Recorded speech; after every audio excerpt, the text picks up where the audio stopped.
is full of many wonders. Somewhere we see enchanting mountain ranges. Somewhere it is the deep, lively ocean. Somewhere we find lush green agricultural fields. And somewhere we confront this vast, dreaded desert. It seems as if civilization is coming to a halt along with this sunset. How painful, how forlorn is this lifeless wilderness, this desolate landmass. As if it doesn't form part of this vivacious earth. As if the directions have become directionless here. A mirage mesmerizes the creatures. They go astray in enticement and vanish forever, leaving behind these bodily remains. The environment is highly inhospitable, the heat unbearable. When summer is at its peak, life is worse than hell.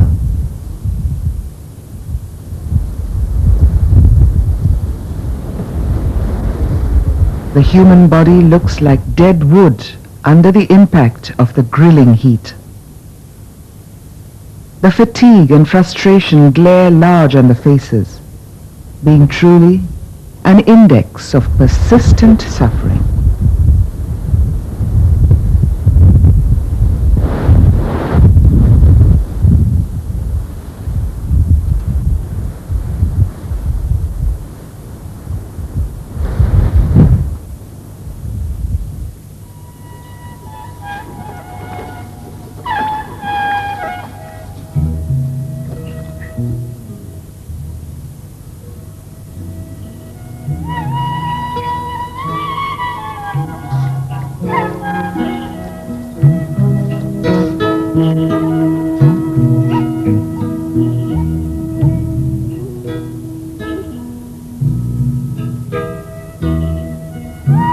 Ultimately, utterly defeated, utterly frustrated, they surrender their ancestral abodes to the custody of this desert, the supreme ruler of this wilderness.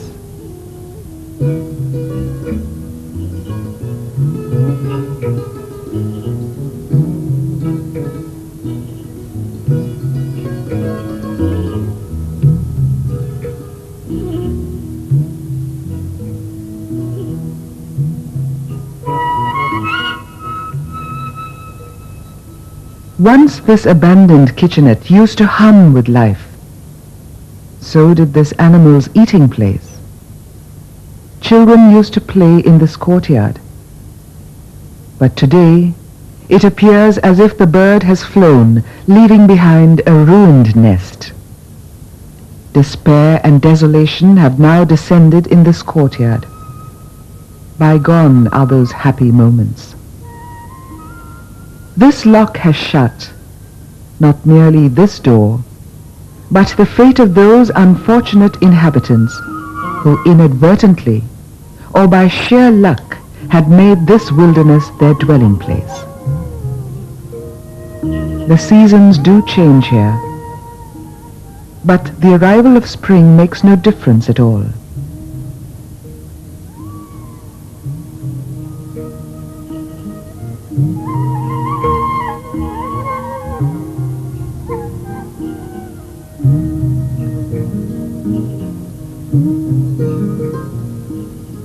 Here, this endless desert reigns supreme, always ready to engulf even the sky. Is it nature's curse or a man-created tragedy? Spread over an area of about 80,000 miles in the states of Rajasthan, Gujarat and Haryana, this famous Thar desert of India hides numerous mysteries underneath.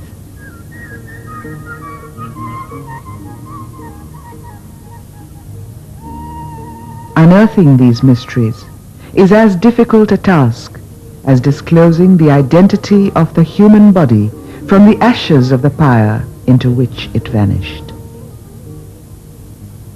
Once upon a time, the world's oldest civilizations flourished in this enigmatic desert region.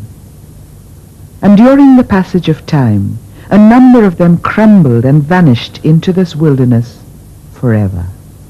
Thousands of gallant Kshatriyas created inimitable records of their sincerity and patriotism. Millions of dedicated soldiers, through their sheer bravery, gifted an unforgettable history to this desert land. The culture of this land has now become a national heritage. The folk arts of this region are known for their exceptional finery. A distinct identity they possess in this world.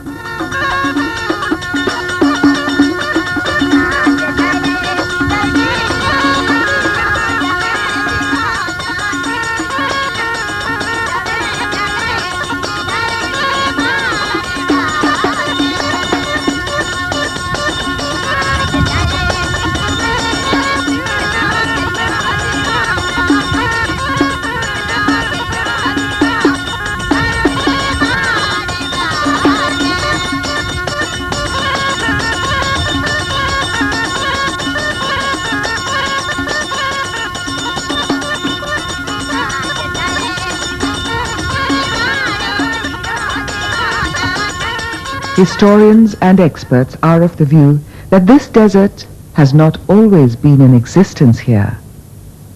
Some feel that it has risen from within the sea. Once upon a time, there used to be dense vegetation in this region. The excavations from Mohenjo-daro and Harappa testify to this fact. History reveals that civilization did flourish in this region. During the times of Alexander and the Maurya empires, western Rajasthan used to be fully forested. The great river Saraswati used to flow through this region. Nowadays, plowing is done on the bed of this great river.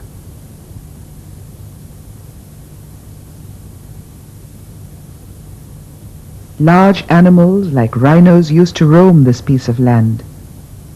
But time took a turn, and gradually everything changed. Now the temperature rises to 50 degrees Celsius during summer and falls to 0 in winter. Rainfall is scarce in the region.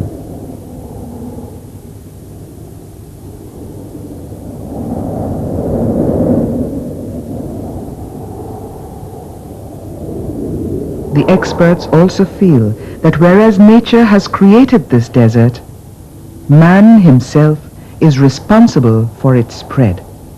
ये खेती के विस्तार और चरागाह के ऊपर बहुत ज़्यादा दबाव होने के कारण ही जो है इस रेगिस्तान की में बहुत भारी ये समस्या रेगिस्तानीकरण की बनी है। ये रेत का उड़ना और उड़ के सड़कों पर इकट्ठा होना खेतों के किनारे पर और बहुत बहुत गांव के गांव जो है रेत में दबने के को हैं, ये एक काफी बड़ी समस्या है. To fulfill his needs of wood and land for cultivation, man destroyed the forests recklessly in this part of the land. About 600 years ago, before Christ, he began burning the forests. He adopted faulty agricultural practices. The human and cattle population began increasing at an alarming rate. By the turn of 1000 AD, the process of desertification was well set in the region. The inhabitants started adopting a nomadic way of life.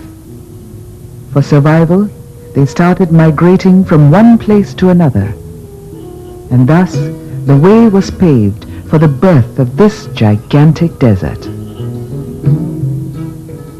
Is the life of the inhabitants of this region easy? What is the real character of this desert? What effect does it have on life and environment? Let us peep into some habitations of this area for the answers. Famine and hunger often stalk this region. They reign supreme here.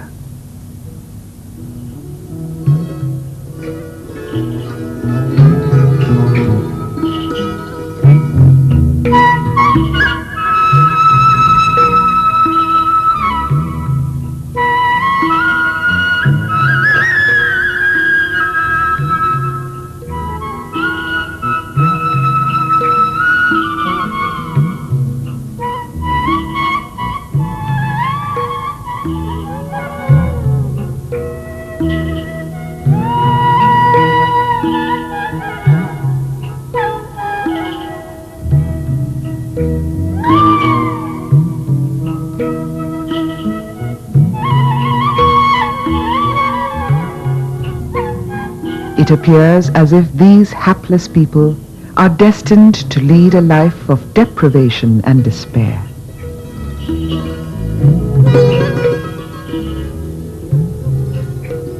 Perhaps the history of Mohenjo-daro and Harappa may repeat itself here also.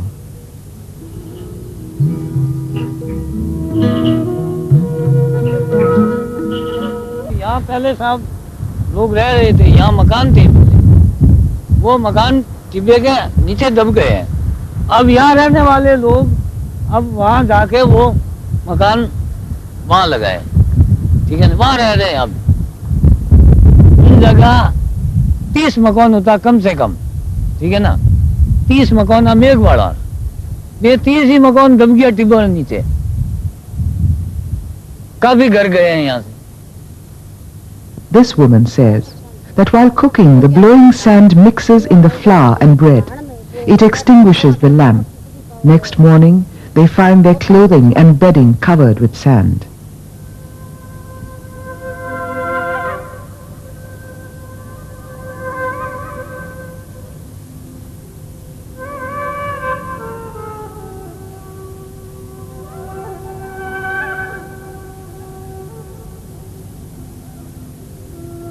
These hapless people wander from place to place along with their cattle for survival.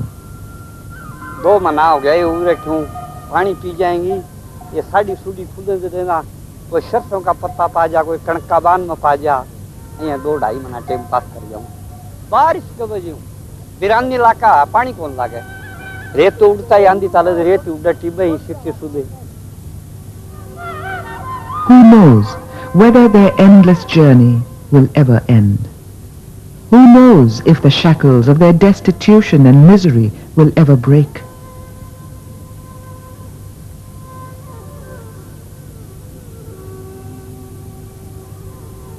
This canal is constructed to carry irrigation water to the needy fields. But now, instead of water, only sand flows in it. The very existence of the canal has almost disappeared. Huge sums of public money are wasted every year to cleanse these canals of sand. Agricultural crops worth millions of rupees are lost every year due to blockage of these canals with sand deposits. This is one of the main roads of this desert area. But the speed with which this python of sand is advancing makes its blockage appear imminent.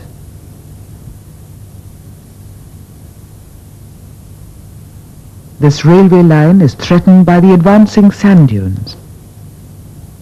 This nice agricultural field is likely to be engulfed by this moving sand dune. Who knows? One day, this hamlet may be lost in the sand. When sandstorms blow, the whole region faces havoc and devastation of an unparalleled nature. Even during daytime, the whole region is drowned in darkness. Not only the inhabitants, but other creatures too lament their helplessness, their plight, but find no way to come out of this calamity. Drought is severe in the region. The animals wander from place to place in search of some grass. Situated amidst the Aravalli mountain ranges, this is Pushkar, the famous pilgrim center of India. Millions of pilgrims throng this religious place to take a holy dip in this sacred pond. It is said that God Brahma began the creation of the cosmos from this sacred place. Today, this holy pond is saturated not with water, but with sand. If its siltation continues at this pace, all signs of any remaining water would also disappear from the site. If this happens, these sacred bathing ghats of Pushkar will stay desolate forever. And then, the priceless cultural heritage of Pushkar will perish completely. If this desert disappears, all of these problems will disappear automatically. There is only one way to eliminate this desert, through its afforestation. Let us study the human efforts made in this direction.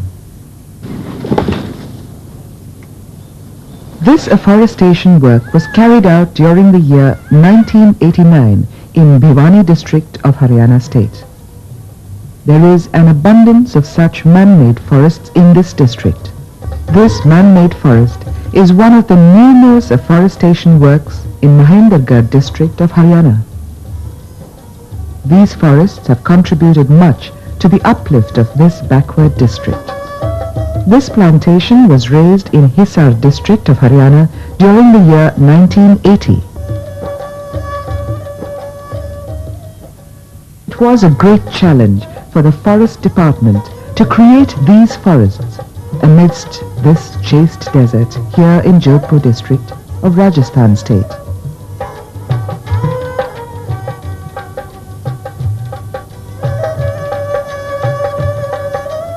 These dense forests, spread over an area of about 80 hectares, convincingly signify a human victory over the desert.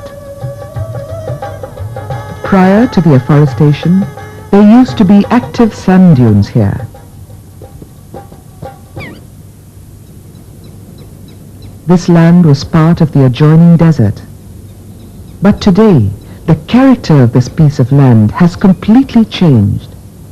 What marvelous greenery has come up. It appears as if we are not in the Thar, but in the Himalayas. A welcome relief, relaxation under these trees. The litter from the trees has added fertility to the soil on the floor of this man-made forest. The mobile sand dunes are now fully stabilized here. The conditions have completely changed now on this piece of land. How do the local residents react to the results visible here? According to the leader of the village Jati Bandhu, the afforestation work by the Forest Department has proved a boon to their village. Now the exodus of the people from their village has stopped. Now sand does not deposit in their homes as it used to. Their cattle do get fodder. Some fuel wood has also become available. And now the village well is also well protected from siltation.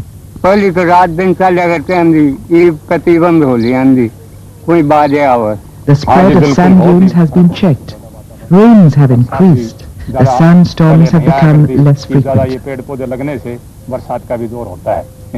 According to experts and policymakers, afforestation is the most effective medium to control the spread of the desert. सबसे मैं समझता हूँ आवश्यक है इन इलाकों में, क्योंकि वनीकरण ही एक माध्यम है, सबसे मैं कहता हूँ मुख्य उपाय है, जिससे हम रेगिस्तान बढ़ने में रोक लगा सकते हैं। साथ साथ जो इसकी सैंड ड्यून मैनेजमेंट और ये सब जो करना पड़ता है, वो भी साथ साथ करना पड़ेगा, पर वनीकरण के बगैर मैं समझता हूँ रेगिस्तान में बढ़ता हुआ रेगिस्तान में कोई रोक आए, कोई उपाय दूसरा नहीं है। The Forest Department has been running a systematic afforestation program in the desert region for quite some time. At a number of places, good nurseries have been established where millions of saplings of suitable species are raised. These species comprise babool, Israeli kikar, jand, bear, Parkinsonia, rohera, ciris, Acacia albida,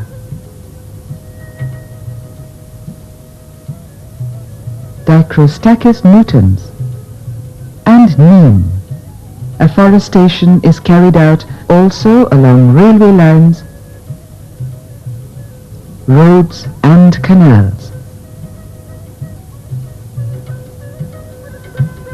At some places, pastures are also raised so that the need for fodder for cattle can be met. The Forest Department adopts a special technique to stabilize the sand dunes. Under this technique, rows of plants are planted at a spacing of 3 meters by 3 meters or 4 meters by 2 meters. In between the rows of plants, seeds of castor are sown and tufts of Erianthus munja are planted. These have special importance. Besides being a source of additional income, they curtail the movement of sand around the young saplings of trees in their initial stages, so that the saplings do not get buried under the blowing sand. While carrying out the afforestation work, a 1 meter deep and 1 meter wide trench is dug around the plantation area. The excavated soil is piled along the outer edge of the trench, and seeds of jand and Israeli kikar are sown on it. This is done to raise a live fence to stop the entry of stray animals into the plantation area. This special technique has been evolved by the internationally known Central Arid Zone Research Institute, Jodhpur. This institute has been instrumental in bringing a revolution in this desert belt. By conducting research trials on a host of native and exotic species, it has contributed much in halting the spread of the desert. The Forest Department has not made these achievements so easily. It has made Herculean efforts to achieve all this. Its officers and workers have worked tirelessly to create these green assets in the desert. On the one hand, they fought against adverse climatic conditions, and on the other, they had to struggle against increasing biotic interference and an orthodox social system. Most of the land holdings in the desert are in private ownership. The owners are often hesitant to offer their land for afforestation to the department. Thus the department had to confront many a problem to carry on the afforestation program in the area. The local people are not yet fully awakened to such welfare programs. At some places, nascent plantations are destroyed in a foolish manner. Such bizarre incidents are not uncommon. Perhaps they do not understand what blunders they are committing. To create a conducive atmosphere for the afforestation, the voluntary agencies must become active in such areas. Adequate awareness has to be raised among the local inhabitants. It will definitely result in more durable and better results.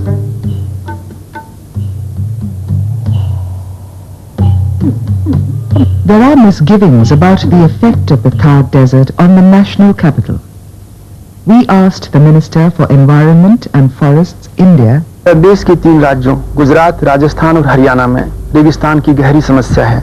कुछ विद्वानों का मत है कि थार का ये रेगिस्तान निरंतर राजधानी दिल्ली की ओर बढ़ रहा है। क्या आप इससे सहमत हैं? समस्या तो गंभीर है, पर जो रेगिस्तान है ये दिल्ली की तरफ नहीं बढ़ रहा है। हमारी जो एरिड रिसर्च इंस्टीट्यूट जोधपुर में है, उसने इसका मूल्यांकन किया है। रेत हवा के कारण और आंधी के कारण इधर उधर जरूर होती है, पर ये कहा जाए कि रेगिस्तान दिल्ली की तरफ बढ़ता जा रहा है या जो थार रेगिस्तान है ये कुछ आगे चल रहा है, ये सही नहीं है। About the progress made so far, the Chief of the Haryana Forest Department has categorically stated that it has been a bit slow. जहाँ तक काम करने का संबंध है, मैं उससे बहुत संतुष्ट हूँ, लेकिन जो प्रयास हैं वो पर्याप्त नहीं हुए, क्योंकि समस्या इतनी जटिल है कि जैसे हमारी हरियाणा स्टेट में ही तकरीबन 6 लाख हेक्टेयर भूमि में मरुस्थल है, जिसमें से अब तक हम तकरीबन 90,000 हेक्टेयर पे काम कर पाए हैं। उसमें से भी कुछ प्लांटेशन जो पुरानी की गई थी वो करती रहती हैं, तो इफेक्टिव प्लांटेशन जो है वो तकरीबन 50-60 हजार हेक्टेयर ही मौके पे हैं। तो इसकी गति जो है वो बढ़ानी पड़ेगी अगर हमने डेजर्ट से जूझना है। But as every beautiful thing cannot be perfect, as the symbol of beauty, The moon, too, is understood to have a stigma. This spectacular program of desert afforestation is also plagued with stark shortcomings. Whereas the forests are razed at thousands of places, they are eliminated from hundreds of places every year in this region. When these man-made forests pass into the hands of landowners, the latter fell them to earn easy money. अगर आप इस अब सारे जंगल को, सारे पेड़ों को काटना चाहे, तो कोई आपको रोकेगा? ना जी, हमें कोई नहीं रोकता। विभाग की तरफ से हमें कोई अड़चन अब तक आई भी नहीं। जिस जगह से प्लांटेशन काट ली जाती है और उसमें फिर से कास्ट शुरू हो जाता है, तो जो सैंड ड्यून स्टेबलाइज हो गए थे, तो वो तो फिर से उखड़ जाएंगे और रेत फिर से गतिशील हो जाएगा। हाँ, अब यदि वो कास्ट करता है तो समझो 1 साल के अंदर वह फिर एक किस्म से एक्टिव सैंड ड्यून बन जाएगा, तो उससे फिर वही जो नुकसान पहले होता था आसपास की भूमि को या वातावरण को, वो दोबारा होने लगेगा। परंतु नियम यह है कि अनुमति लिए बिना वृक्ष नहीं काटे जा सकते। वन विभाग जो प्रयास करता है, जब वो वहां से वन कट जाते हैं, फिर से वहां गतिशील रेत के टिब्बे स्थापित हो जाते हैं, तो उससे इस कार्यक्रम को एक धक्का लगता है। क्या सरकार इसको गंभीरता से सोचती है? बड़ी गंभीरता से हम सोचते हैं, और जैसे मैंने कहा कि नियम तो बन जाएगा, पर साथ साथ ही जब तक आम जनता में, वहां की बसी हुई जनता में ये एक भावना ना पैदा हो, यहाँ जिस प्रकार से जो भी वो बो रहे हैं आज के दिन, जिस प्रकार का एक मजबूत जमीन से, ऐसी जमीन से जो रिटर्न मिलना चाहिए उनको नहीं मिलता। और आज जो रिसर्च के माध्यम से वनीकरण हो रहा है, जिस प्रकार पेड़ 5-7 साल में ही तैयार हो जाते हैं, उसके बाद उनको इससे ज्यादा लाभ मिलेगा।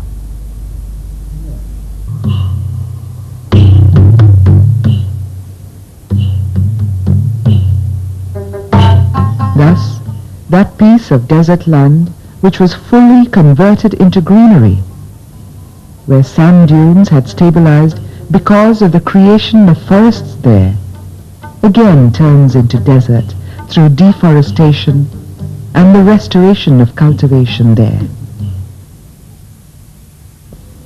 About 16 years ago, this canal also used to be the persistent victim of blowing sand.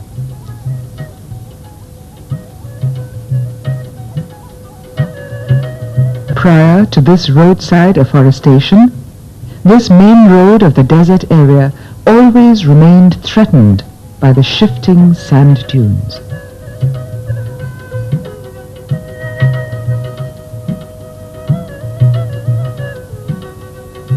Earlier, this railway line always remained at the mercy of mobile sand dunes.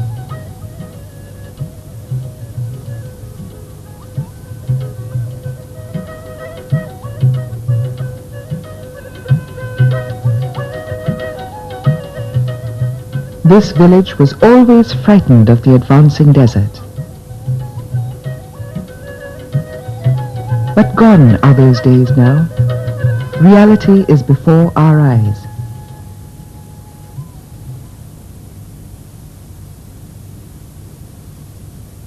Where wildlife had once vanished, today these animals are galloping with freedom and happiness. This ecstatic dancing in the land of Thar conveys nature's bounty eloquently.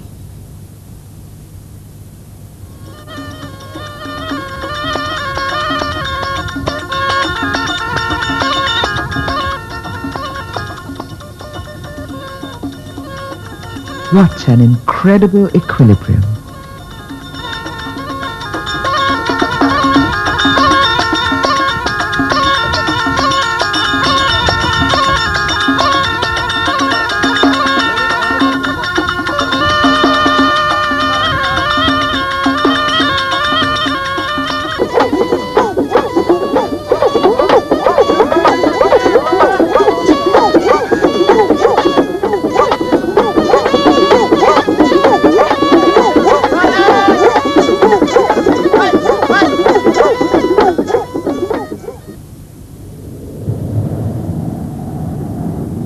Will the afforestation of the deserts continue to draw attention in future? Will the public, the government, voluntary agencies, intellectuals and politicians continue to think seriously of the gravity of the problems in the desert areas? कई नई स्कीमें लागू करी जा रही हैं, पर जो हमारी सफल स्कीम रही हैं उनको और मजबूती देते हुए, उनको और तेजी देते हुए नई योजनाएं बन रही हैं। और जो ये एक सब्जेक्ट है मरुस्थलीकरण, ये हमारे मंत्रालय को ही सौंप दिया गया है। आपका तात्पर्य है कि इस कार्य पर और अधिक धन लगाया जाएगा? आवश्यक लगाया जाएगा, क्योंकि ये देश के लिए बहुत गंभीर समस्या है और अंतर्राष्ट्रीय लेवल पर भी एक जो समझौता मरुस्थलीकरण पर हुआ है, अंतर्राष्ट्रीय समझौता हुआ है, उसमें हम भी भारत की भागीदार है। और जो हमारा ग्लोबल एनवायरनमेंट फैसिलिटी बनी है, इससे हमें पूरा विश्वास है कि भारत को अंतर्राष्ट्रीय संस्थाओं से भी इसमें साधन प्राप्त होंगे। Blessed are those sons of the earth, those friends of this planet, who have scribbled these marvelous poems on this desert sheet. Blessed are those devoted, industrious individuals who have created this history in the land of Thar.